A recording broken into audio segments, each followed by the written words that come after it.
Grabe ka, kahit na nakahuli si Ate Fen ng higanteng nino, hindi pa rin niya maiwasang madismay. Mga totoong malalaking isda, hindi nagpapakain kapag ganitong oras. Pagkasabi ko niyan, natahimik si Ate Fen at wala nang nasabi pa. At sakto namang sa mga oras na yun, may kumagit ulit sa pamimik ni Ate Fen. Pag-angat niya ng linya, aba, 2 isda pa ang nahuli. Ang isa ay kalahating kilong tilapia, at ang isa naman ay 1 kilong dambuhalang goby fish. Parehas talagang isa pang profesional. May sasabi na sa paligid ng dam. Link. Ewan ko ba kung magkano na kinita ng lokong ito sa akin. Barya lang sa kanya itong 150 yuan ngayon. Dahil seryoso ako, wala siyang nagawa kundi ilabas ang cellphone niya at mag-scan para magbayad. Pagkabayad niya, binitbit na ni Biyunhay ang mga gamit niya. At tuwang-tuwang tumakbo papunta sa tagilid ng lane.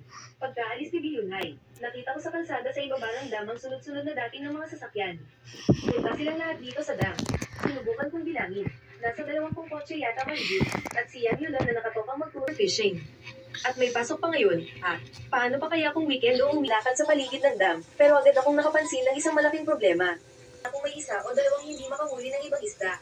Kaso kapal, ang mga basurang isda ay mananatiling basurang isda. Kailangan ko na lang maghintay na matapos mamingwit ang isang grupo ng mga mangingisda.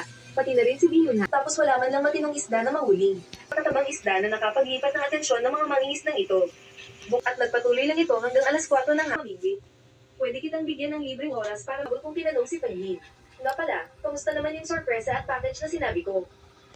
Pero kuya, wala namang ibang klase ng isda dito sa palaisdaan mo. Nagbibiro ka yata eh. Sa dami balis ng maraming tao. Mula sa mahigit 6 ng kalagaang sitwasyon ng mga isda nito, ni anino ng ibang isda ay